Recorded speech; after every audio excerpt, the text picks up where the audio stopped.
So that other hell, aside from that one that is widely believed to be down there somewhere, could be in your heart and mind. Sayang ang lahat ng relihiyon, sayang ang lahat ng pagsisimba, pag-awit, pagbibigay ng mga tithes, offering, pagsasakripisyo, pagtatrabaho, pagmiminister, kung sa kabila ng haba ng mga panahon ng pagrelihiyon, ang laman pa rin ng isip at puso ay hell pala, hindi kingdom of God. Na sa kabila ng pagrelihiyon ay puro takot pa rin, puro galit, puro pagmamataas, puro nervyos, puro pangamba, puro guilt. Ba't ka pa nagrelihiyon? Sayang naman. Napagod ka lang, ang ending din pala, lagi ka ring takot. Lagi ka ring ninenervyos, wala kang kapayapaan. So ang laman ng puso at isip ay hell. Dapat hindi ganun. Dapat lubos tayong makinabang sa ginawa ng Panginoong Hesus sa pagmamahal, sakripisyo, at pagsagip sa atin mula sa hell na yan. Pero nakakalungkot isipin na sa kabila ng napakaraming religious work and religious activity, hell pa rin ang laman ng puso at isip ng maraming tao. Hindi pa rin pinamumugaran ng paghahari ng Diyos. Hell that is in your thought and emotion. Napakarami simba na masimba, pero nervyos pa rin lagi ang laman ng isip. Natatakot. Nakikita ang dyablo sa bawat na lamang patak ng tubig sa gripo. Sa bawat dilim may nakikita ng mga impacto. Walang laman kundi matakot, mag-guilty araw-araw, guilty. Kaya maraming religious persons are actually depressed. And many, even religious leaders, always seek professional help from psychiatrists. Hindi nakakatulong yung relihiyon. Hanggat hindi namumugad ang Espiritu ng Diyos sa puso at isip, hanggat hindi nagiging kaharian ng Diyos ang puso at isip, at hanggang hindi tayo pinaghaharian ng pag-ibig at kapayapaan at kapahingahan, baliwala ang lahat. Ang isip, ang damdamin ang dapat unang-unang pamugaran ng kapayapaan at kapahingahan. Job 19, 1-2. Then Job replied, "How long will you torment me and crush me with words?" Yan ang sabi niya sa kanyang mga kaibigan, na matapos siyang kunwari ay damayan, ay pinagsisisi siya. Siguro nagkaganyan ka, Job, nagkaganyan-ganyan ang buhay mo kasi may kasalanan ka. Tinorture siya. Kailan niyo ko titigilan ng pagpapahirap dahil sa mga salita niyong binibitawan that enter my mind and make it hell at sumisira sa loob ko? Di ba kung isang payapang-payapa ka, mayroon lang isang magte-text sa'yo, may isang magme-message sa'yo, may isang magbubulong sa'yo, biglang naging impyerno ang isip mo at ang iyong puso. Ganun na nagagawa ng salita. Anong mga salita ang napagdididig natin in our religious circles, among the so-called brothers and sisters and our shepherds? Pag nagsasalita ba sila ay kapayapaan at katahimikan ang pumapasok sa ating puso o yung kabaligtaran? Proverbs 18:14, the human spirit can endure in physical sickness, but a crushed spirit, a crushed thought and emotion, who can bear? Kaya nating lampasan ang anumang hirap ng katawan. Pero paano yung hirap ng loob? At ano bang napapala natin sa religion? Hirap ng loob o pahinga ng loob? Ang matatag na kalooban ay mabuti sa tao, ngunit kung mahina ang loob, ano ang mangyayari rito? Proverbs 28:17. Anyone tormented by the guilt of murder, guilt, a mental issue, will seek refuge in the grave or will want to die and may even commit suicide. At alam natin, marami nagsusuicide. Nagiging halos pandemic na nga ang suicide ngayon. Dahil sa guilt, dahil sa takot, dahil sa gulo ng isip. Kaya napakahalaga ang pinag-uusapan natin ngayon. It is of utmost importance to keep the mind from guilt, from becoming hell. Si Jesus dumating para alisin ang guilt, hindi para lalo kang pagiltihin. Pero madalas ang religion, pinapagilty ka talaga. Baligtad. Nababaliwala ang sakripisyo ni Jesus. And this is now a major concern, mental health. Kaya kahit sa mga beauty contest, lagi ng mental health at advocacy. No? Yun man ay sincere o sabi ng scriptwriter nila, pero pinag-uusapan. Kasi napakalaking pandemic ngayon, mental health. People live in depression. Jesus sets free from that hell in the mind, that hell in the heart. Jesus takes hell out of people's minds and brings in the kingdom of God. Sabi nila, the world is divided between black and white. Hindi yan totoo. Between the rich and the poor, hindi yan laging totoo. Between males and females, hindi rin yan laging totoo.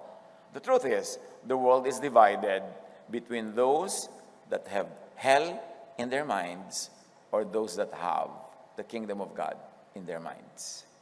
Yun ang talagang division. Ang humanidad ay nahahati lang sa dalawa, yung pinaghaharian ng kapayapaan ng Diyos through Jesus, o yung ang naghahari ay takot, guilt, negative feelings. Hindi kasi invisible. Parang yung sinabi rin ni Jesus, hindi mag-visible ang kingdom of God para itinatanong nyo, nasa at kailan darating. Yun ding pinaghaharian ka ng hell in your heart and mind, hindi rin visible. Kaya mas dangerous. What if religion brings hell into your mind? What if religion condemns and consigns people to that hell in the mind? Paano kung ang relihiyon ay nagpapahina at sumisira ng loob at nananakot? Yan ba ay isang uri ng relihiyon na matapat sa misyon ni Jesus na hanguin ang mga tao sa pagdurusa, hanguin ang mga tao sa takot, sa fear, sa nervyos, bigyan ng kapayapaan at katahimikan, suriin ang religion. Ano man, maging ang atin, suriin kung anong bunga nito sa inyong isip at sa inyong damdamin. Doon mo lang malalaman kung talagang sa Diyos at kay Jesus. Sabi ni Jesus, you will know them by their fruits. Ano ang bunga sa inyo ng inyong religious life? Suriin din natin ang mga nangyayari sa paligid natin, yung mga iba ang religious beliefs. Mga kamag-anak natin, kaibigan, ano ang bunga sa kanila? Talaga ba nung naging active sila sa kanilang church ay naging maibigin, payapa, tahimik, o naging judgmental? Naging pala pintas, naging pala usig ng kapwa, na yung nananahik na kapwa, uusigin, babatuhin. Alam mo na, kung ang religion na yan ay Pharisees o Jesusness. Kung tutuusin, if we're going to oversimplify religious practice, again, pwede siguro natin sabihin that all religions could be classified only under Pharisees or under Jesusness. Kahit pa nga hindi talaga technically labeled na Christian church yun, pero ang kanilang practice, ang kanilang paniniwala ay Spirit of Jesus, love, forgiveness, kindness. Ang resulta ay peace and rest. Jesusness yun. Kasi you will know them by their fruits, not by their labels. May mga pananampalataya na hindi obviously kay Jesus, pero sa practice, ay, Jesus pala ang umiiral dito kahit iba yung tatak. Kaya dapat yun ang sinusuri. Ano ang bunga? Hindi kung ano ang brand. Hell is also a state of mind shaped by a tormenting energy which many people call spirit. Energy yan eh. Sinasabi ng cognitive science, just like how lifting weights strengthens your biceps, mindful meditation bulks up your brain, in particular the parts dedicated to dealing with negative emotions. You have the power to build a better, therefore more peaceful, heaven-like brain. All it takes is peace. That is thought. That's a mental state and dedication. Dapat i-career ang mindful meditation. At yung meditation na hindi lang dahil nakaupo ka sa lotus position at may hawak ang puting bulaklak, hindi lang yon. Ang lahat ng inilalaman mo sa iyong isip, meditation yan. So anong inilalaman mo sa isip? Takot, pananakot. Yan ang mangyayari sa iyong buhay. Kasi yan ang laman ng iyong meditation. Sinabi ng cognitive science, kung ano ang pinapractice mong laging isipin, yun ang magiging reality mo. Mamumuhay ka under that kind of philosophy or thought or faith. Your brain has the ability to learn and grow as you age. Hindi totoong tumatanda na hindi na natututo. Tumitigil na lang kasi mag-isip. Yung huwag na natin palitan to, nakatandaan na natin ito, dito na tayo mamamatay. Hindi totoo yun. Napatunayan ng siyensya na ang isip habang buhay ka ay patuloy na lumalago kung palalaguin mo sa pag-iisip. Mindful thinking. Pinipili mo kung anong isipin at pinipili mo kung hindi, alin ang hindi mo papayagang pumasok sa iyong tenga. Your brain has the ability to learn and grow as you age. A process called brain plasticity. But for it to do so, you have to train it on a regular basis. Anong laman lagi? Regular basis, manonood ka ng walang mga kapararakang entertainment. So yung brain mo, liliit. Mamaya pa, nasan yung brain ko na, ay, munggo ako. Ito pala yung brain ko, munggo na. Kasi kung ano-ano kabalbalan ng laging laman ng isip, pinapanood, pinapakinggan. Anong klase mga text ang iyong laging ine-entertain? Yung nagpapalit ng utak mo, dapat i-block yan. Yung walang ginawa ko, hindi pa nervyusin ka, takutin ka, lalo pa sabihin, may pera ka ba? Ay, nakakatakot, di ba? So, kailangan medyo i-block. What if religion discourages progressive thinking? And usually it does. Yung bawal mag-isip, bawal magtanong. Pag may tanong ka, rebellion na agad, demonic ka na. Dapat di ka nagtatanong, di ka nag-iisip, dapat robot ka, didiktahan ka. Di ba? Most religions are like that. Ang gusto ng mga religious leader ay total control of the people. Paano lalaki ang mind mo pag ganun? What if religion trains the brain to always be judgmental of self? Yung ang laging laman ng utak, lagi siyang inadequate. Makasalanan ako, masama ako, kulang ako. Yung lagi ang opening number ng prayer, makasalanan po kami, marumay po kami po ay mga karumal-dumal. Laging ganon, di siyempre, magiging ganon ka nga dahil yun ang laman ng utak mo. Ba't hindi ka mag-celebrate ng salamat, Panginoon, dahil inaalis mo aming kasalanan, inuhugasan mo kami, pinapatawad mo kami, minamahal mo kami. Yung sa simula pa lang, condemnation na agad. And most religious events begin with that.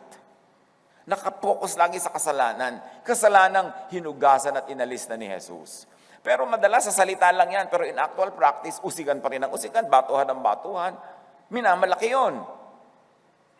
What if religion trains the brain to be guilty? To always be guilty. To always be afraid of punishment, of being found out. In this case, religion mismo brings hell into the hearts and minds of followers. Dahil ang hell ay napakalaking negosyo. Nagsusuhol, nagbabayad ang mga tao, mahugot lang sa hell. Kaya ang iba't ibang mga relihiyon, sari-sari ang gimmick nila kung paano ka hugutin, may mga point system, etc., etc. Magbabayad ka. Kaya ayaw ng Pharisaic religion ng pagtuturo ng grace. Mahina ang negosyo sa grace. Dapat guilty ang tao, dapat takot. Para patigin tong ngipin, ihuhulog sa offering box. Dapat naman conscious na tayo kung inuuto na tayo. Ang laking pang-uto yung end times, mga we live in the last days, hulog nyo ng mga relon nyo, diba? Mga kwintas nyo, lahat-lahat ipapatunaw natin. Mamaya suot ng pastor's wife. Ang tagal-tagal na naman ng mga ganyang bulahan. Dapat naman magising tayo sa ganyan. Laging ipapanakot pag tinatamad ang mga tao na umattend, mag-end times na. Kailangan abutan ka sa loob ng church natin. Hindi ba talaga pwedeng abutan ng end times sa beach? Magagalit ba ang Diyos na inabutan ka nagsisiesta? Dapat talaga pagod na pagod ka sa paglilingkod. Tuwan-tuwa ang Diyos sa ganun. Hindi ba ang Diyos magulang? Tayo ang mga human parents, though we are lacking in a lot of righteousness, pero tuwan-tuwa rin tayo, mga anak natin ay natutulog, nagpapahinga, ayaw mo halos gisingin para kang pusang naglalakad dahil yung anak mo tulog. Tapos, yung Diyos na talagang parent natin, gusto niya talaga abutan ka pagod na pagod. Maling-mali ang pagpapakilala ng Pharisaic religion sa Diyos. Kaya sabi ni Jesus, mali kayo, hindi ganyan ang kingdom of God. Abang kayo ng abang no darating. Hindi nyo tuloy napapansin na wala pala sa isip nyo, wala sa puso nyo kasi nakaabang kayo doon sa malayo. Nililibang kayo sa pag-aabang sa malayo para hindi nyo mapansing wala pala sa puso nyo ang kingdom of God. What if religion makes the heart and mind of the believer a living hell? Matthew 23:15, Woe to you, sabi ni Jesus, teachers of the law and Pharisees, you hypocrites. You travel over land and sea to win a single convert. And when you have succeeded, you make them twice as much a child of hell as you are. Kita niyo yung mga pangungusap na yun ni Jesus? Ngunit kapag inyong nahikayat na, ginagawa niyo silang masahol pa kaysa sa inyo. Kung papaano kayo anak ng impyerno, dinodoble niyo pang maging mga anak ng impyerno ang mga nadadapuan ninyo at nako-convert niyo. Sabi yan ni Jesus sa mga Pharisees. At hindi malayong sabihin niya yun ngayon man, kung harap-harapan kang kakausapin ni Jesus. Mag-isip, manuri. Malat na nga tayo, katuturo against Pharisees. Kasi, dalawa lang ang dibisyon ng tunay na church or churches. Yung under Pharisees or under Jesusness. Ano man ang label niyan, ano mang system ng pagbabautize niyan, ano mang kanta kinakanta dyan, ano mang tugtog. Ang itatanong mo lang ito, ano ba ang naghahari talaga dito sa ating kapatiran, sa kapatiran nyo, sa church na yan? Jesusness ba o Pharisees? Doon magkakaalaman. How does Pharisaic religiosity turn their converts and followers into children of hell twice over? Sabi kasi ni Jesus, woe to you! Kawawa kayo! Kasi ang madapuan nyo, ginagawa nyo anak ng impyerno. Can you imagine Jesus telling that to religious leaders? The religious leaders of Israel. Dapat nating alam ang mechanism, ang mechanics, ang methods ng Pharisees. Yung Pharisees, yung ang laging pinapairal law, kaya lagi kang nade-judge. Lagi na lamang may mga animosity, lagi na lamang may sisihan, laging may batuhan. Paano yan nag-ooperate para maiwasan natin, ma-identify? How does Pharisaic religiosity make hell of in the hearts and minds of their followers? Make their followers experience, live in their personal hell. Torture people's thoughts and feelings as if they were in hell. As if their hearts and minds were hell. Parang ganun ang nararamdaman. Examine your religion's teachings. Examine religion's teachers. Ano ang turo? Ano ang dala? Huwag magpalibang sa mga statements of faith. Huwag magpalibang sa mga pinagtatalo ng mga issues ng wala nang katapusang division ng mga Christian churches. Dalawa lang ang dapat mong hanapin. Jesusness or Pharisees? Are you under the law or under grace? Are you setting people free from guilt or are you always making them guilty? Ang itinatanim mo ba sa puso't isip ay the kingdom of God na sinasabi ni Jesus or the kingdom of hell? Kingdom of God, Jesusness in you, yun ang itanong. Or hell in you. Fear, bondage. May mga tao na pag sumali sa kanilang isang specific sekta, na masyado silang pinapahiwalay sa mga kamag-anak, mga kaibigan, etc., etc. Pag pumunta sa mall, pagka pumunta sa mga restaurant, may nakita mga churchmates, tinatakpan ng mukha, nagtatakip ng payong dahil makikita sila. Magbubulletin board sila, bakit sila nakikisama sa kanilang mga kamag-anak? Bakit sila sumasama nga sa mga handaan ng mga pinsan nila? Ba't sila dumadalo sa mga kasalan? Ano nangyari na? Naging pag-aari sila nung sekta nila. Inangkin na sila. At natatakot sila, ni makita, wala namang ginagawa, kumakain lang sa restaurant, magkakalit ang Diyos. How Pharisaic religiosity tortures people's thoughts and feelings? The Pharisees make and force people to live under the law. That's one. Yan ang lagi nyo hanapin. Are you making us live under the law? Unang-una, the law was given to the Jewish people.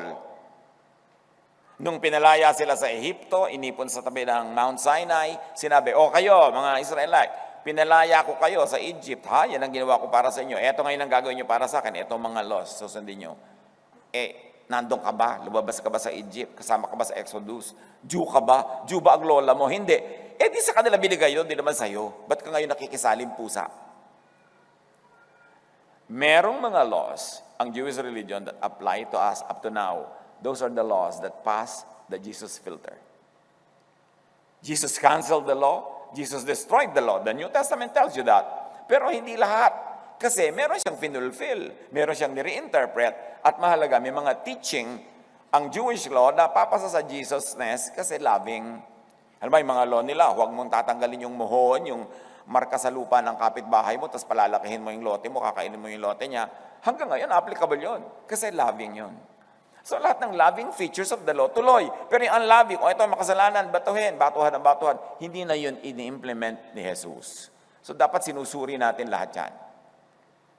O bawal kainin itong ganito. Sabi ni Jesus, all foods are clean. It will not make your spirit dirty, but it could clinically probably harm your body, but it will not harm your spirit. Tapos ngayon, puro pagkain ang pinag-uusapan.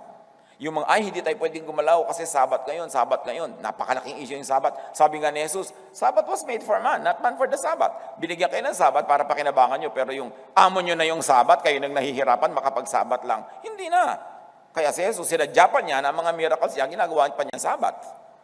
So sasalain mo yung Old Testament na yan kay Jesus. Kasi kung itutuloy mo lang pala lahat, ba't pa dumating si Jesus? Hindi nasayang lang yung pagod niya, nasayang yung kamatayan niya, itutuloy mo lang naman pala lahat para ano pang pagdating niya. Dapat may effect ang pagdating ni Jesus. Sinala yung mga katuruan, mga kautusan na nasa Old Testament na hindi loving, na cruel, unkind, hindi restful, nakakapagod, nakaka-enslave. Jesus sets free. Kaya dapat naiintindihan ng tao yun. Pero marami ngayon, habang nagre-religion, lalong hindi naging free. Kinain na ng religion ang buong maghapon mo, mula umaga hanggang gabi. Para bang wala ka nang pwedeng gawing paglilingkod sa Diyos kung hindi ka nasa loob ng building ng simbahan na yun. So napaka-enslaving. Napakahirap. Ba't kailangan mahirapan? Natutuwa ba Diyos sa hirapan ka? Talaga kailangan mo umaten ng worship 1, worship 2 sa umaga, tapos may worship 2 sa tanghali, 3 sa tanghali, at meron pa sa gabi, at may midweek pa. Obserbahan ang lahat ng uma-attend dyan kung talagang bumait. Kadalasan nga, lalo pa nagiging self-righteous, pipintasan yung ibang hindi uma-attend. Obserbahan nyo naman ang talab ng religion sa buhay ng mga tao sa paligid, kung Pharisees o Jesusness. So, the Pharisees make people live under the law. Acts 15:5. Then some of the believers who belonged to the party of the Pharisees, tandaan nyo, sa early Christianity, may mga Pharisees na sumali. Eto, pinag-uusapan natin ngayon. Some of the believers who belonged to the party of the Pharisees stood up and said, the Gentiles must be circumcised and required to keep the law of Moses. Kita nyo na agad? Sa simula pa lang, nasingitan na ng Pharisees ang Christian church at iginigiit na nila ang Mosesness. At nagtagumpay sila. Hanggang ngayon, Pharisees ang tunay na naghahari sa maraming Christian churches. Hindi grace ang umiiral, kundi law. Hindi rest, kundi pagod. Hindi peace, kundi guilt. Nagtagumpay sila. Kaya kailangan nating suriin ngayon para hindi ka sumali. O kaya, para maibunyag yan, para malaman ng mga tao. Sabi nila, ay yung mga Gentile, hindi naman under the law, pero kailangan ilagay natin under the law. Pag naging Christian sila, kailangan pasunurin sa mga law of Moses. Si Jesus namatay para palayain yung mga tao, yung mga Jews particularly, from their law. Tapos yung mga Gentile na hindi man lang kasali sa law, isasali mo pa. Ida-damage mo pa sila sa law na binaliwala na nga ni Jesus para magpalaya, para magpatawad, at para magbigay ng kapayapaan. The Pharisees make and force people to obey all the law all the time. Kaya mo yun, which no one could successfully do. Pag ikaw namuhay under the law, kakambal na nun, you will live under guilt. Because you cannot obey all the law all the time. So guilt ang kakambal niyan. Galatians 3:10, for the scripture says, whoever does not always obey everything that is written in the book of the law is under God's curse.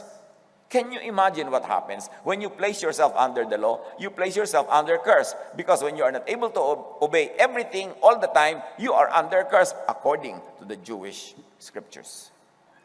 Ba't ka sasali sa usapan na yon? Nalugi ka. Ba't ka sasali at makikisali sa ganung usapan na alam mong hindi mo ipapasa? Lagi kang failure. Lagi kang mababato. Lagi kang guilty. Jesus came to destroy the law, to set people free. At napurga na tayo sa dami ng verses na ganyan na na-share dito. People under Pharisaic religiosity are said to become grand, chronic failures. Kaya maraming religyoso always feel like a failure. Victims of mental torture. Napaka-importante. Laging depressed. Marami tuloy hallucination. Umihip lang ang hangin, nakakakita ng mga impakto. Takot ang nagahari sa buhay. The Pharisees make and force people to constantly repress their true feelings, and hide their true selves. Kaya laging sinasabi ni Jesus, you hypocrites! Kunwari pa kayo, hindi naman yan ang totoo. Nahihirapan lang kayo. Nade-depress tuloy kayo. Nagkakaskitsophrenia tuloy kayo. Tapos pag nagkaskitsophrenia, sasabihin nila, ay napoposes. It's an oversimplification of a complex psychological and mental sickness. Kaya sa maraming Pharisaic churches, bawal na magpakatotoo. Saan yan umuwi? Dissatisfaction, frustration, eventually anxiety and depression. Maraming counselors see psychiatrists. Kasi pag counsel ka ng counsel, dapat sister, ganitong ginagawa mo, dapat sister, ganitong ginagawa mo, dapat brother, ganito. Pero sa buhay mo rin, hindi gaganap yun. Alam mo, ikaw man hindi makasunod, nahati ka. At pag nahati ang iyong loob, kabaligtaran yan yung buo ang loob.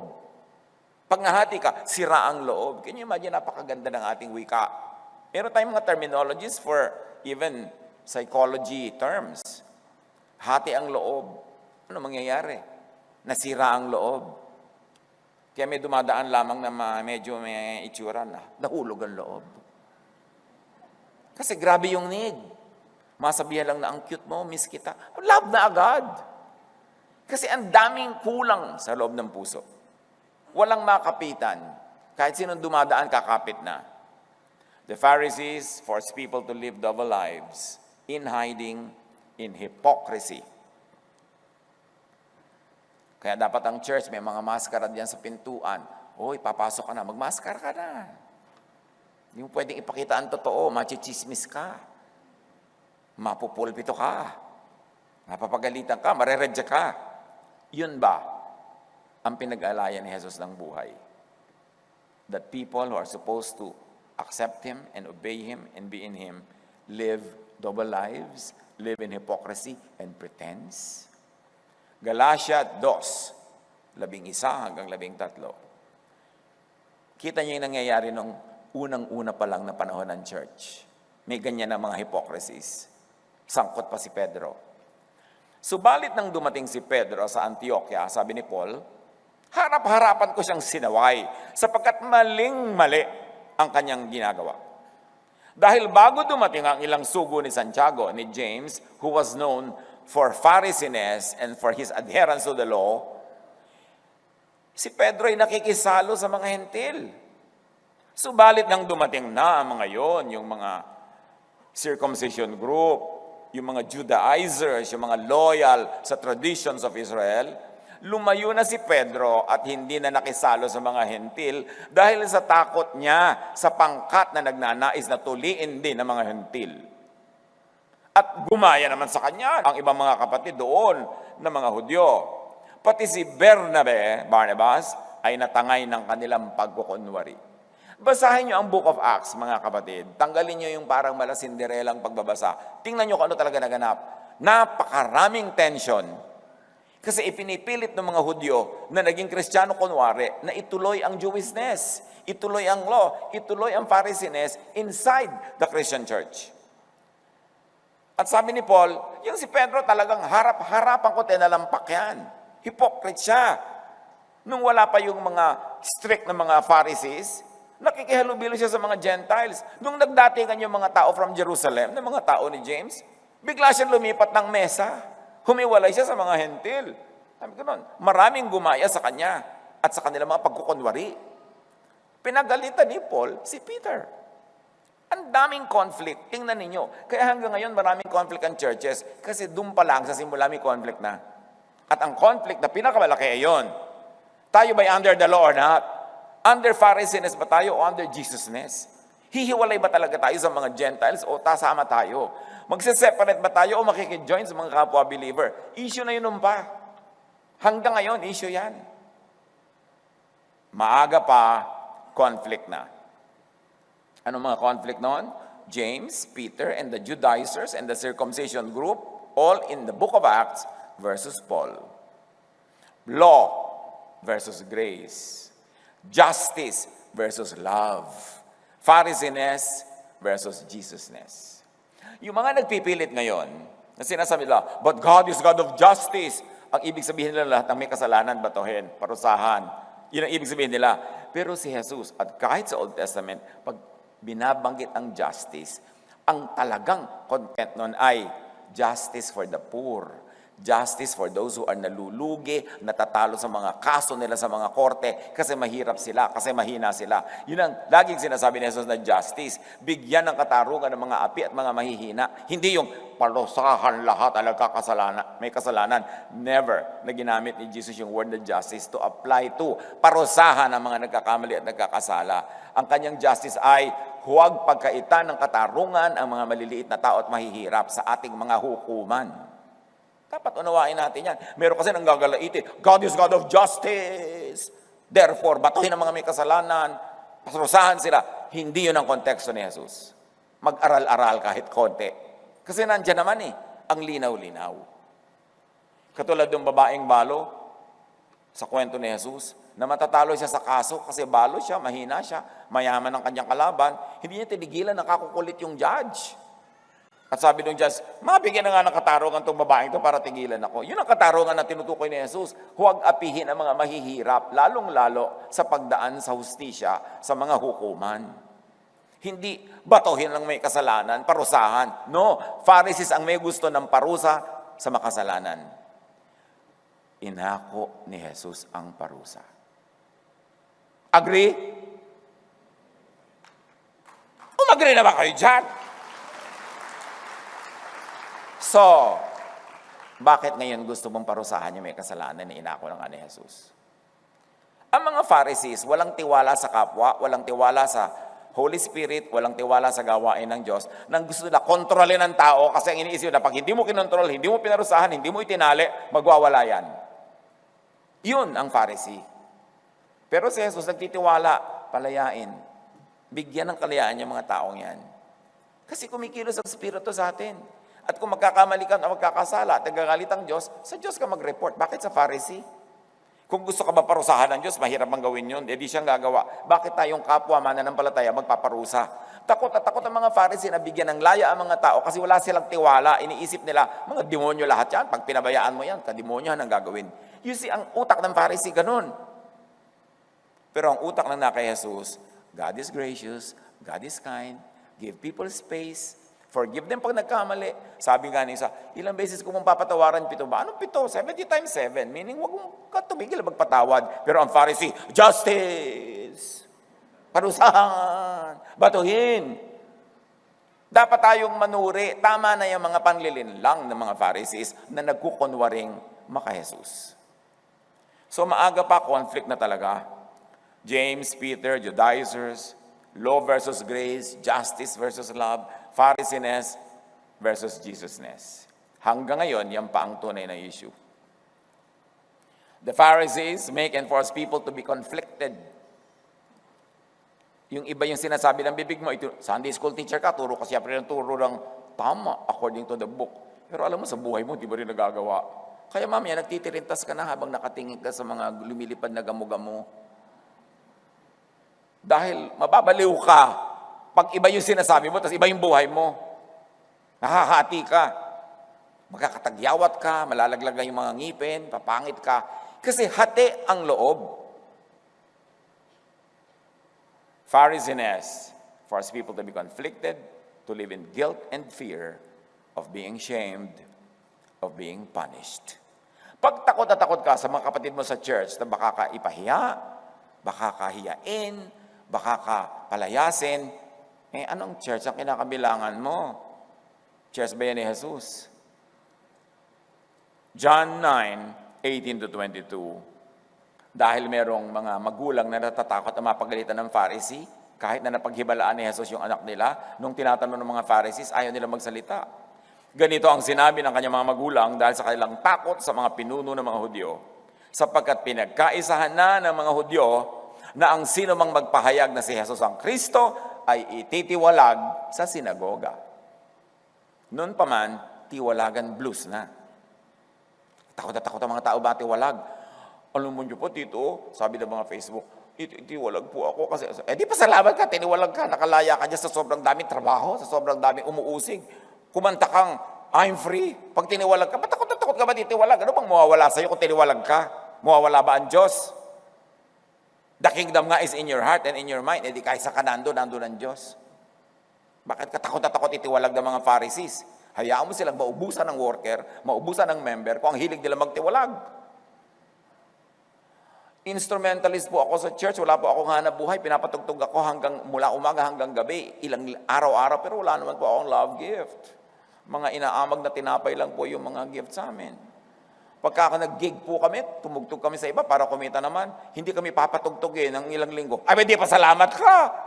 Hindi ka papatugtogin, hindi napahinga ka. Anong nawala sa'yo? Ano yun? Bakit bihag ng mga Pharisees ang utak ng mga tao? Takot na maitiwalag, takot na madismiss, takot na madisiplina. Ikaw nga itong napahinga, sila nga nawalan ng worker. Baligtad. Gumising ka, maruha. Tama na, yung pakikipaglaro sa mga Pharisees na yan, na nagsasamantala. The Pharisees force people to self-condemn, to self-flagellate, to isolate themselves from everyone else they love. Alam niyo, isang mark ng Pharisee ay church, oras na nag-member ka sa kanila, ihiwalay ka na sa lahat ng kamag-anak mo, kaibigan mo, lahat. Aangkinin ka na nila. Hindi ka na maka-attend sa wedding ng iyong pinsan na lumaki kayong magkaibigan, magkapalagayang loob, dahil lang iba yung religion niya. Hindi ka na makasama sa libig ng lola mo kahit yun ang nagpalaki sa'yo, dahil ayaw ng Pharisees na umattend ka doon sa religious service ng libing ng lola mo. Malalaman nyo agad pag Pharisaic, hinihiwalay kayo. Gusto ka solohin.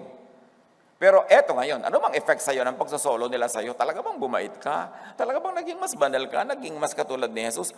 O naging twice as much a child of hell? Mag-isip.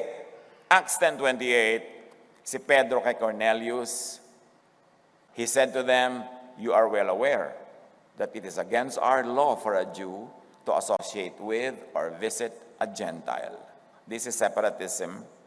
Alam naman ninyo na bawal sa isang Hudyo ang makihalubilo o dumalaw sa isang hindi Hudyo.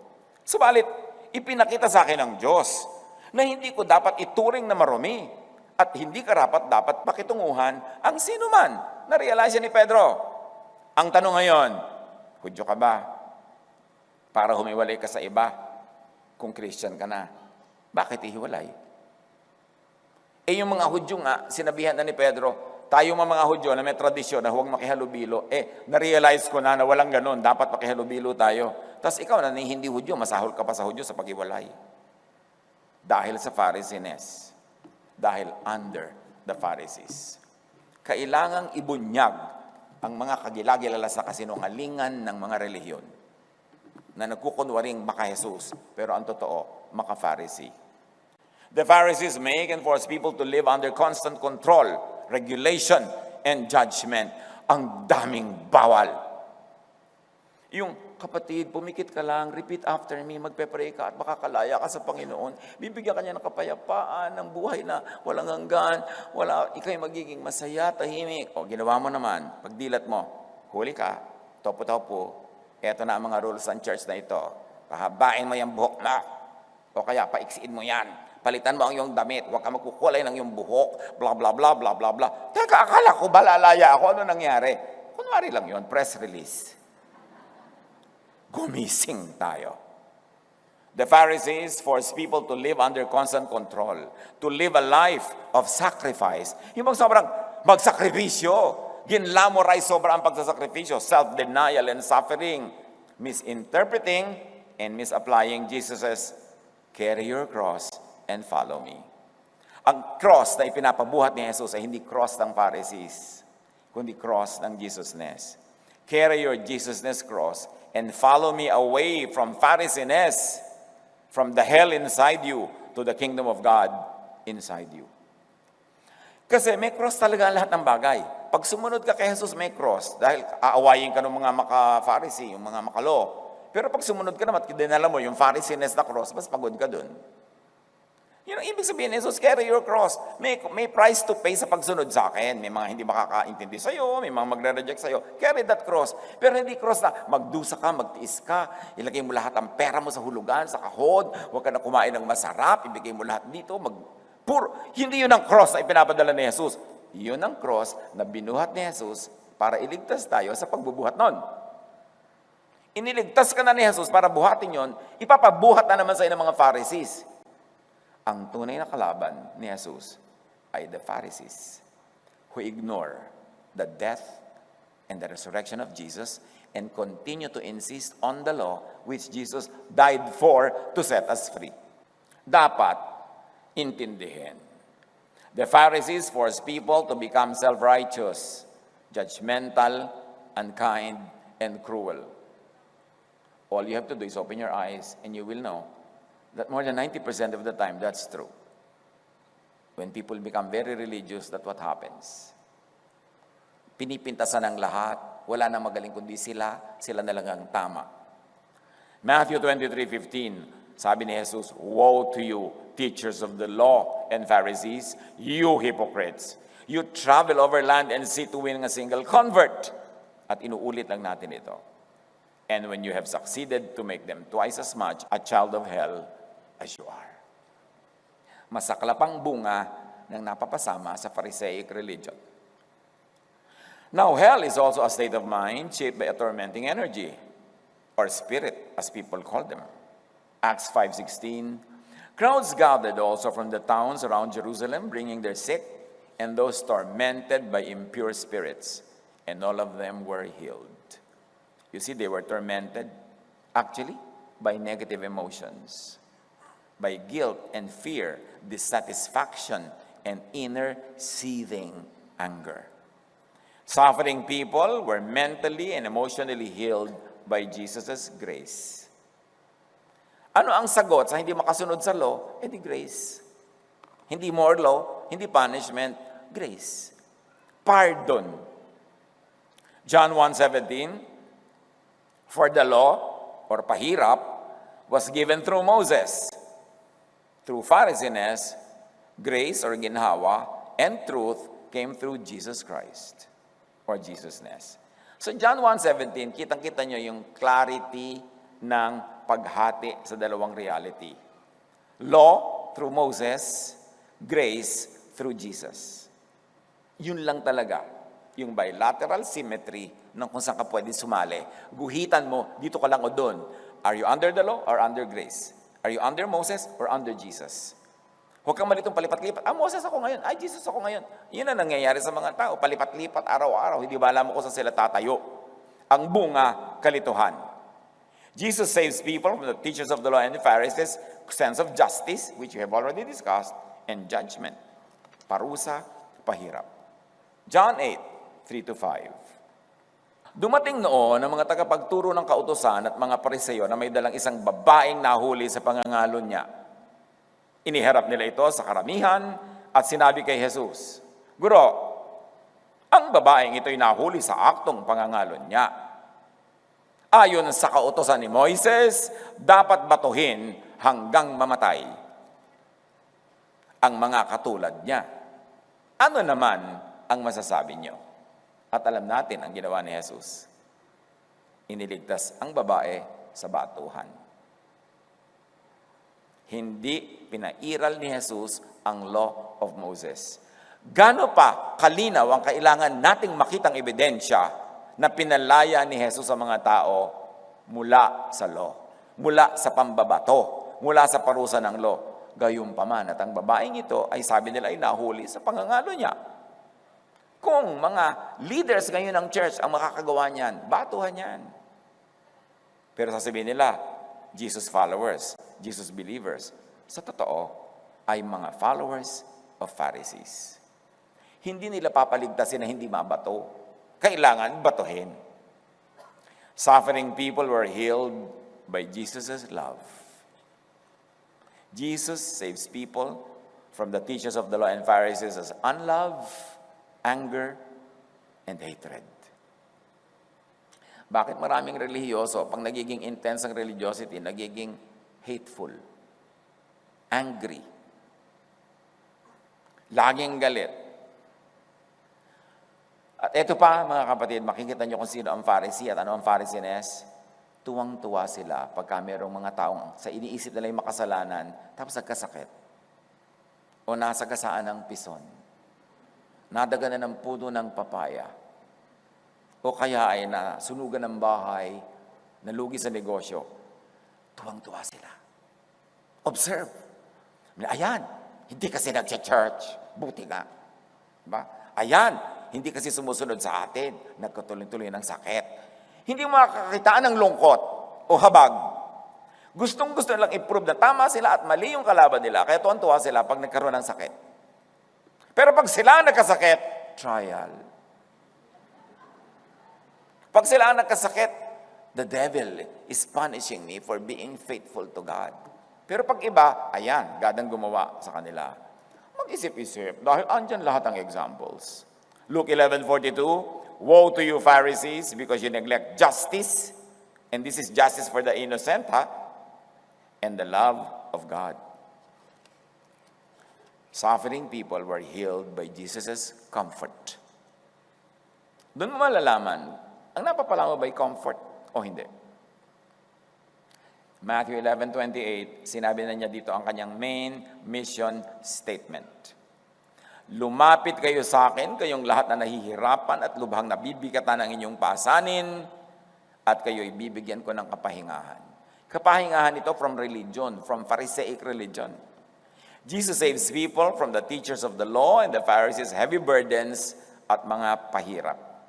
Malalaman nyo kung Pharisaic, hirap na hirap ka na. Wala pa ring tigil. Luke 11:46, sinagot naman siya ni Jesus, mga dalubhasa sa kutusan, pinagpapasan ninyo ng mabibigat na dalahin ng mga tao, ngunit ni daliri ay ayaw nyo igalaw upang matulungan sila.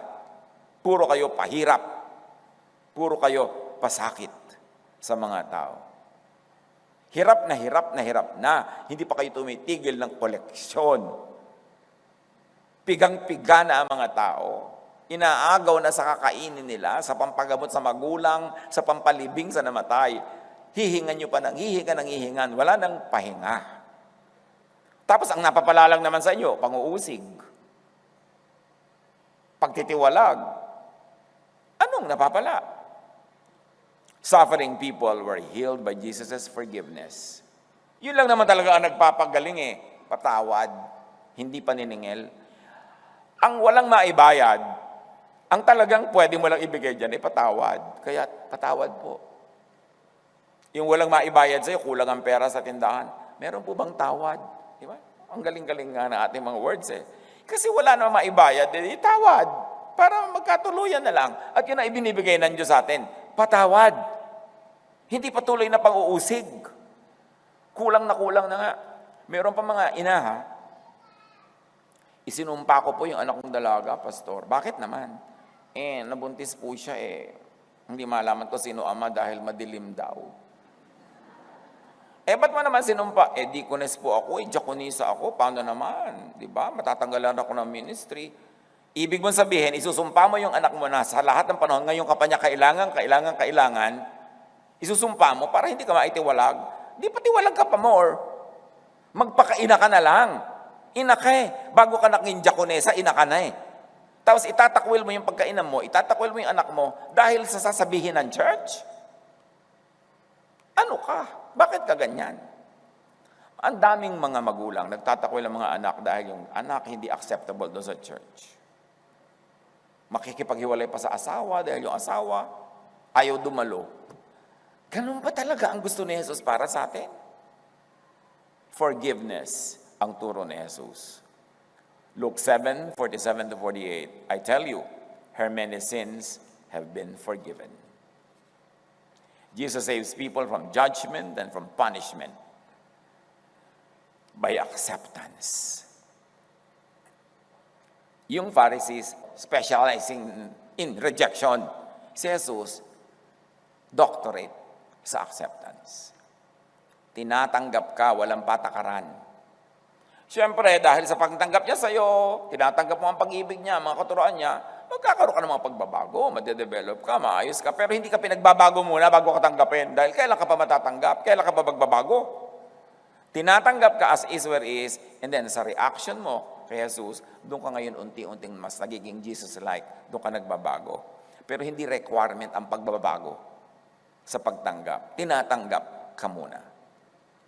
Mga magulang, tinatanggap nyo ba mga anak nyo? O dahil hindi sila nagko-conform sa standard ng church, sa lipunan, nire-reject nyo. Naging magulang pa kayo. Mabuti pa yung mga unggoy. Marunong mag-alaga ng mga anak kahit anong itsura ng anak. Talaga po, mami unggoy, accepted nyo ako. O anak, kahit mukha kang giraffe, alam kong anak kita, so accept kita. Acceptance. Jesus saves people from rejection. Dahil ang reseta ni Jesus sa ganyan, inclusion, belongingness, not exclusion. Luke 5:30, sinabi nila sa mga alagad ni Jesus, yung mga mahilig man reject na Pharisees, bakit kayo kumakain at umiinom na kasalo ang mga maniningil ng buwis at mga makasalanan? So kita nyo, pati sila, nga alagad ni Jesus, tinatanong nila, ba't kayo nakikisalamuha sa mga makasalanan? At ganyan din ang Pharisees ngayon. Huwag ka makikisalamuha. So, sino talaga ang model mo? Suffering people were healed by Jesus' positive, restful, and peaceful spirit, thought, and feelings. Kaya sabi niya sa John 14:27, kapayapaan ang iniiwan ko sa inyo. Ang aking kapayapaan ang ibinibigay ko sa inyo. Hindi ito katulad ng kapayapaang ibinibigay ng mundo. Huwag mabagabag ang inyong kalooban at huwag kayong matakot. Pagka ina-accept ka, minamahal ka, pinapatawad ka, mapapanatag ka. Pero pag lagi kang binabantayan, pinupuli, sinusuka, tinadjudge, paano ka mapapanatag doon? Kaya sabi ni Jesus, yung peace from me, iba yan sa peace na ibibigay ng mundo. Kasi yung ibibigay sa inyo ng mundo, bigay bawi yan eh. Pagka nag-quiz bukas, hindi ka pasado, hindi ka na uli love, tanggal ka na uli. Sabi niya, I accept you, I love you. Be at peace. Tapos, nanggugulo at nananakot ang mga Pharisees. Jesus saves people from torment, from hirap ng loob.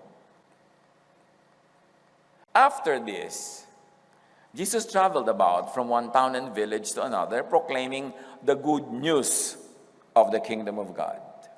At ano yung good news? Gospel kasi means good news eh. Una, may bad news. Ano yon? Yung law. Condemned ka. Ano yung good news? Peace, rest, joy, inside people's minds and hearts versus hell in their minds and hearts. The 12 were with him, and also some women who had been cured of evil spirits and diseases. At yung pag-cure ng evil spirit, hindi lagi yan yung oversimplified na lumayas ka sa katawan ng babaeng yan, masamang espiritu. No. Kasi maraming ang psychological suffering yung mga tao, yun ang tinatawag nilang mga masasamang espiritu, kasi wala naman silang terminology noon na, ay, schizophrenic siya. Basta't medyo naiiba-iba ka, ay, may masamang espiritu. Pero anong ginawa ni Jesus? Sa kanyang pagtanggap, walang patakarang pagtanggap, sa kanyang pag-ibig, sa fellowship na isinasali niya kahit sino, may inclusion, gumagaling yung mga sakit ng mga tao ng emosyon nila. Nare-restore sila because of love, because of acceptance, not by rejection, and not by pagpipilit na pasunurin sila sa hindi nila masunod. A tormenting thought or energy could also be perceived as a demon. The ancients automatically called any suffering of unknown cause as of demons. Siyempre, yun ang language sila nung panahon na yun eh. Neuroscience tells us, enough stress and trauma can damage memory systems. Even a few days of sleep deprivation fog the mind, while sensory deprivation can lead to hallucinations and other symptoms of psychosis. Ayan daw, kahit ilang araw lang nakulang ka sa tulog, pwede ka na magkaroon ng psychosis, kaka-hallucination ka na. Paano yung mga Pharisaic na ang hilig-hilig nila ng overnight vigils, prolonged fasting? Mga kapatid, hindi tayo kakain ngayon ng 40 days sa pagsunod kay Jesus. O di nakakakita na ng dyablo sa kutsarita. Kulang sa tulog. Puro fasting. Kulang sa vitamina. Kaya sari hallucination. Alam niyo, mas mahilig sa mga ganyan, yung fast and fast. Hindi naman masama mag-fast, ha? Pero yung OA, yung Pharisaic, yung lagi na lamang na walang ginawa kundi magdasal maghapon. Paulit-ulit mo, Panginoon, Panginoon, aba namin, Panginoon, Father. Wala ka naman bago sasabihin. Kanina pa yung paulit-ulit, isang oras na. Wala namang nararating itong kadadasal natin na to. Paulit-ulit lang lahat. Diba? Yan yung mga lagi nakakakita ng sari-sari. Yung pagka naglalakad ka, sister, may nakakubabo na 3 diablo sa iyong likod. Sabi mo, kaya nga po, sister, bumaba na kayo para 2 na lang matira. Laging may diablo, laging nagpapalaya sa mga diablo. Alam niyo mga mahiling magpalaya sa diablo, may nakikitang diablo, because it empowers them. Ego trip yan. Ay, eto na si sister, nakakita ng diablo, magpakabait na tayo, baka makakita sa atin. Nagkakaroon ka ng importanteng role, pag nakakakita ka, nagpapalayas ka, kaya iba kahit na lang wala naman, merong nakikita. Ang dami-daming kabalbalan. Humiliation adds powerfully to the sense of being out of control. Ang puyat, ang gutom, ang nahihirapan, natotorture ng guilt and fear, ay maraming nakikita at naririnig. Obserbahan nyo kasi yung laging may nakikita. Tingnan nyo yung buong karakter niya. Usually, marites din. Yung maraming may nakitang diablo, yan, mahilig. Alam mo, naku naman sister, bakit ka titirhan ng Espiritu Santo? Super marites ka dyan, tapos magpapalayas ka ng mga demonyo. Bakit hindi mo subukan palayasin ang sarili mo? Tapos people suffer much pahirap and humiliation from Pharisees. Pag ni-humiliate, nawawalan ng self-esteem, nahahati ang loob, again, matotorture siya. Tuloy, maraming demons na nakikita. Mas damage ng Pharisees, mas maraming spirits and demons sa mundo nila. The devil is in your mind. However you tag your thoughts, sabi ng psychology, as trash or as worthy of protection seems to make a difference in how you use your thoughts. By physically throwing away or protecting your thoughts, you influence how you end up using those same thoughts. Tapos Pharisees teach people to demonize and trust their own thoughts, their dreams, their aspirations. Di ba minamasama pag may mataas kang pangarap, pagka gusto mo umasenso, guminawa, minamasama. Ang nagbungimbungan niyan, low self-esteem or compensatory false pride. Kaya kadalasan sa mga biktima ng mga Pharisees, merong false pride. Naghahanap ng laging maipagkakapuri. Kaya tayo lang ang tama. Ay, hallelujah! Tayo lang ang tama. Gusto yung ganun. Tayo lang ang papakasalan ng Diyos. Hallelujah! Yung iba hindi, audience lang. Gustong-gusto nilang sila lang ang bida. Alam na alam mo na may damage. Yung psyche. Yung pag-iisip. Nagiging self-righteous at the expense of others. Kasi ang mga Pharisees, hindi sapat na tama sila. Dapat din, mali ang lahat. Hindi masaya sila na sila ay kinakasihan ng Diyos. Dapat yung iba hindi kinakasihan. Matthew 23:13, Woe to you, teachers of the law and Pharisees, you hypocrites! Hinahadlangan ninyo ang mga tao upang hindi sila makapasok sa kaharian ng langit. Hindi nagtagli si Jesus, pumili lang ako ng second part, Tagalog Bible lang. Hinahadlangan ninyo ang mga tao upang hindi sila makapasok sa kaharian ng langit. Or, para hindi makapasok sa isip at puso nila ang kingdom of God. Hinahadlangan nyo. Nakita nyo lahat ang sinasabi ni Jesus sa mga Pharisees? May nagsasabi po, di po ba loving si Jesus, so i-love din natin ang Pharisees? Magbasa ka ng Matthew para malaman mo kung paano tinrato ni Jesus yung mga Pharisees na yan. Alam ka naman, sinisira nila yung mga tao, tapos ilalab-lab pa sila, baby, Pharisee, halika, cute, Pharisee. Alam nga naman ganon. Sinisira nga nila yung mga tao, kaya sila pinapagalitan. Yung iba naman, nagbabait-baitan, di po ba dapat babait tayo sa Pharisees? I-love din natin sila. Tingnan mo kung paano tinrato ni Jesus. Pwede mo bang i-love yung rapist ng anak mo na nire-rape? Ay, baby, rapist, halika dito. Siyempre, kailangang i-protect mo yung mga sinisira nila. Sabi ni Jesus, hindi na nga kayo pumapasok, hinahadlangan pa ninyo ang mga nais pumasok. Pharisees and their followers never experienced heaven or God's kingdom within. Hindi nila tunay na nararanasan ang grace and love of God, kaya hindi rin nila na ipaparana sa iba. You cannot give what you do not have.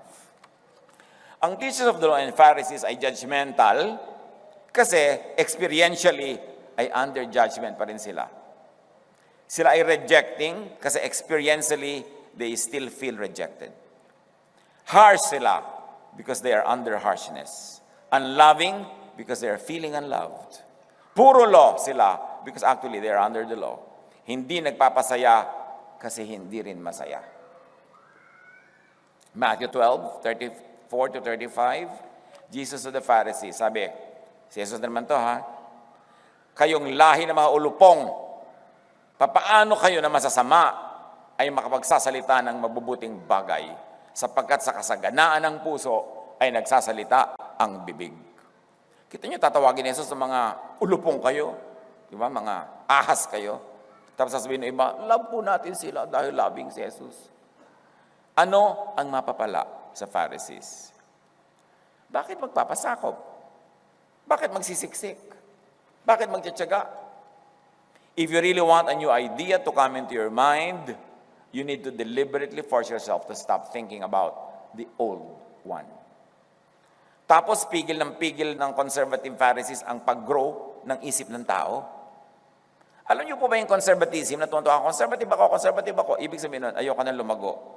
Ayoko na magbago ng isip. Wala nang papalitan. Nakakonserve na yung brain ko. Nilagyan na yun ng formalin. Na-embalsa mo na ang utak ko. Wala nang iibahin. Yun ang ibig sabihin ng conservatism. Jesus was never conservative. Jesus was progressive. Luke 11:52, napakahalaga na lagi nating isa-isip, isa-puso ang mga katuroan na ito. Woe to you, experts in the law, sabi ni Jesus, because you have taken away the key to knowledge. You have taken away the key to knowledge. You yourselves have not entered, and you have hindered those who were entering. Mga dalubhasa ng kautusan, ipinagkakait ninyo ang susi ng kalaman. Hindi na nga kayo pumapasok, hinahadlangan pa ninyo ang mga ibang nais pumasok. Pharisees thrives in ignorance, in intellectual conservatism. Matanong ko kayong lahat, you want the new heaven? Stop thinking of the old heaven. You want the new command, love? Stop thinking of the old command, which is love. You want new creation? Stop thinking of the old one. Stop thinking of the old. Ang lagi kasi gusto ng Pharisees yung old, paalala para kapag-iwan. Job 15:20, si Eliphaz, pinapag-usap niya si Job, pinapakonsensya niya, sabi niya, all his days, the wicked man suffers torment, the ruthless man for all many years stored up for him. So yun yung counterpoint ng idea ng Jesusness. Yung ang tao are preconditioned, conscious, or subconscious by guilt. Preconditioned to be guilty. But this negative energy could torment a person only if the person attracts, hosts, and propagates it. To change your life, change your mind, change your thought. Proverbs 23:7, for as he thinks within himself, so is he. What do prophecies make you think of yourself? What does religion make you think of yourself?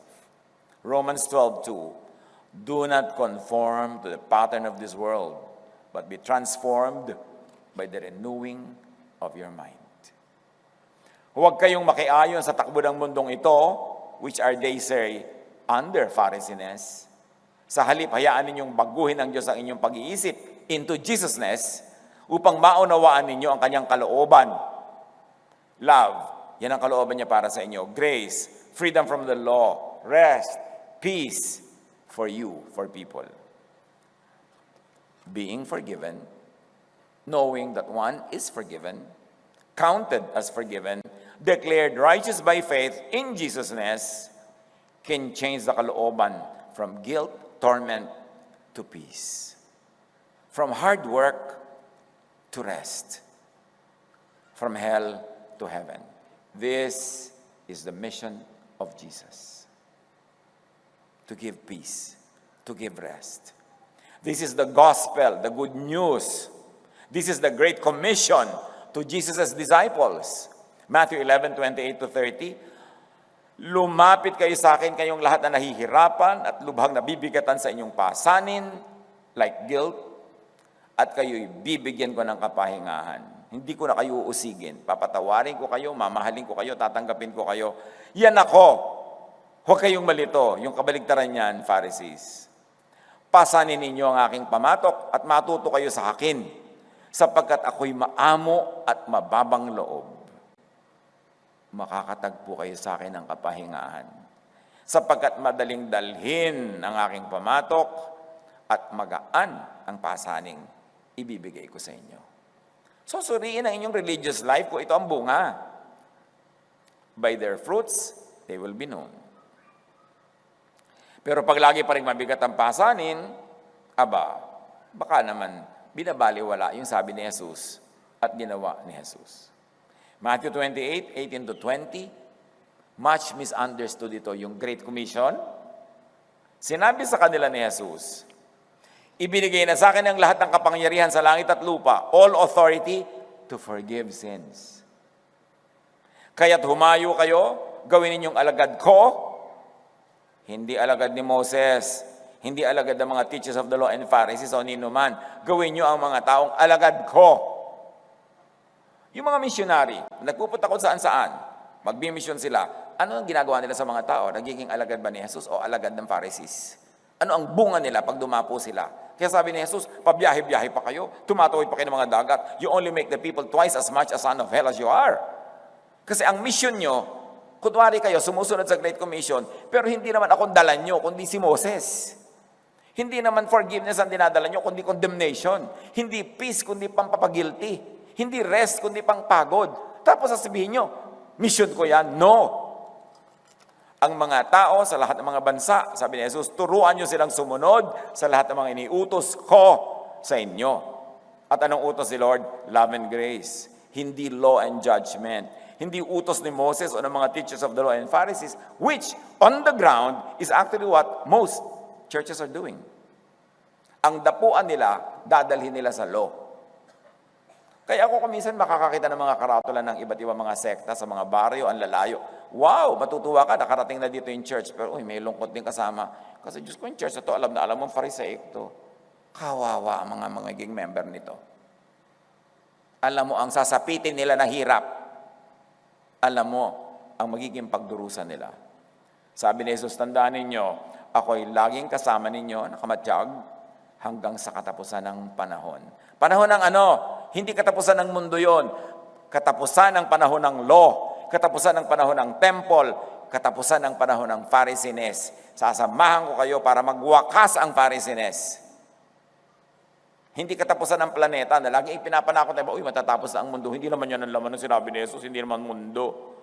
Kahit sinabi pang the end of the world, hindi planet. The end of the Pharisaic world, the end of the world of the Pharisees and the law and the temple. Yun ang mag-e-end. Kung tunay na ituturo ang turo ni Jesus. Psychology says our mind can be our biggest challenge and obstacle.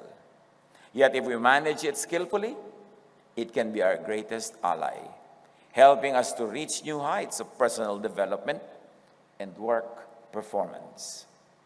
1 Peter 1:13, therefore, with minds that are alert and fully sober, set your hope on the grace to be brought to you. Mag-focus ka daw sa grace, hindi sa judgment. It's a mental state. Pag nakafocus ng mind mo, ang bunga sa buhay mo, peace. Ephesians 5:14, this is why it is said, wake up, sleeper, rise from the dead, and may I say, rise from the law that kills, and Christ will shine on you. To banish hell from the mind, banish it from thought. Do not focus on hell, focus on heaven, on the kingdom of God in you. Bit-bit mo kahit saan. Huwag takot ang pamugarin sa isip, kundi pagtitiwala kay Jesus. Kahit kulang ka, kaya nga siya dumating para kapunan Kung kulang ka pa rin, ba't pa siya dumating? Sayang naman. Kulang ka pa rin palaga sa ending, di nagpagod lang siya. Matthew 6:33, but seek first His kingdom in you. Hindi kung saan ka pupunta para maghanap. And His righteousness by faith, not by works. And all these things will be given to you. Philippians 3:14, one thing I do, forgetting what is behind, and may I say the law and its sins, and straining toward what is ahead, full grace. To have the kingdom of God or heaven within, think about it. Focus on it. Receive it and live it. Live like you are a citizen of heaven because you are. Philippians 4:8, whatever is true, noble, right, pure, lovely, whatever is admirable, if anything is excellent or praiseworthy, think about such things. Yan ang ilaman sa isip. Romans 8:6, the mind governed by the flesh or by the law and the Pharisees, I suggest, is death. But the mind governed by the Spirit, by grace and love, is life and peace.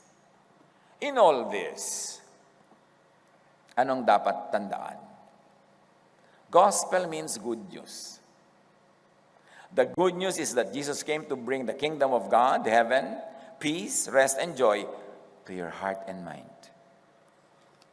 To effect this, Jesus, by grace and love, had set you free from the hell inside you, from sin, judgment, punishment that haunts, guilt, and fear, from carrying the heavy burdens of law-based religiosity. To share with the world this heaven, this kingdom in the heart and mind, Jesus commissioned His disciples, His followers, to teach the world what He taught them and gave them. And what did Jesus teach? What did Jesus give? Freedom from the law. Freedom from sin. Hindi ibig sabihin magiging sinless ka by the measurement of the law. Ibig sabihin lang, you have been freed from the punishment of it. Freedom from guilt and fear, from the heavy burdens of Pharisaic religiosity, which translates into what we have been saying all along, rest, peace, joy. Dapat yan ang bunga ng inyong pagrelihiyon. Receive this good news. Fully, not partially. Law ngayon, grace bukas, kalahating law, kalahating grace is a one whole nonsense. It will never work. Kailangan mo lang talagang hatiin at piliin mo kung sa katatayo, sa kamaniniwala at sa kamabubuhay. Fully, not partially. Share this with others. The good news, the free gift of grace and love. And needless to say, do not do a Pharisee. Do not be a Pharisee. Do not be an agent and promoter of Pharisiness. Resist, reject Pharisiness. Kailangan manindigan na yung mga tunay na naniniwala kay Jesus. Kung na tayong magbaang-maangan, manahimik, pinapabayaan mo lang yung mga Pharisees na maghari, panahon na para manindigan. They are Jesus' main detractors and arch-enemies.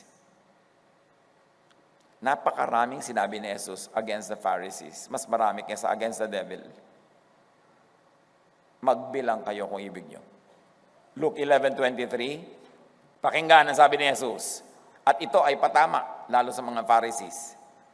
Anyone who isn't with me opposes me. And anyone who isn't working with me is actually working against me. Ang hindi ko kakampi ay kalaban ko. At ang hindi ko kasamang nag-iipon ay nagkakalat. No. Identify Pharisiness. Get out of Pharisiness and Pharisaic religion. In effect, get hell out of your mind. Jesus died for it. To give you the kingdom of God, peace. Do a Jesus. Teach people how to be free from the law, from sin, from guilt and fear, from the heavy burdens of Pharisaic religiosity. Teach, lead people to rest, to peace, and to joy. Where is that other hell? In your mind and heart. itaboy. Instead, bring the kingdom of God into your mind, into other people's minds. Be an agent, a promoter of grace and love, of freedom, of rest and peace, and Jesusness. This is Jesus' Great Commission. Salamat, Panginoon, sa inyong ginawa, sa inyong sakripisyo. Salamat po dahil gano'n na lang ang pag-ibig ng Ama sa amin na ibinigay niya kayo, Jesus, para kami palayain. Imulat niyo kami na pahalagahan ito at huwag na kaming bulag-bulagan sa ginagawa ng mga Pharisees na pagbaligtad sa katuruan ni Jesus. Matuto na kami kumibo sa ginagawa ng mga Pharisees sa pag-abuso sa mga taong malinis ang intensyon na sumunod kay Jesus. Yun pala, Pharisees lamang ang nasusundan. Give us that discerning spirit. And give us that love of Jesus that we can love others, accept others as Jesus accepts us. Pagbulay-bulayan sumandali, manahimik tayo, pag-isipan, kung ano mga dapat natin gawin in response to the freedom, the love and grace that Jesus gives us, being counter-attacked by Pharisees. Be with God in silent reflection.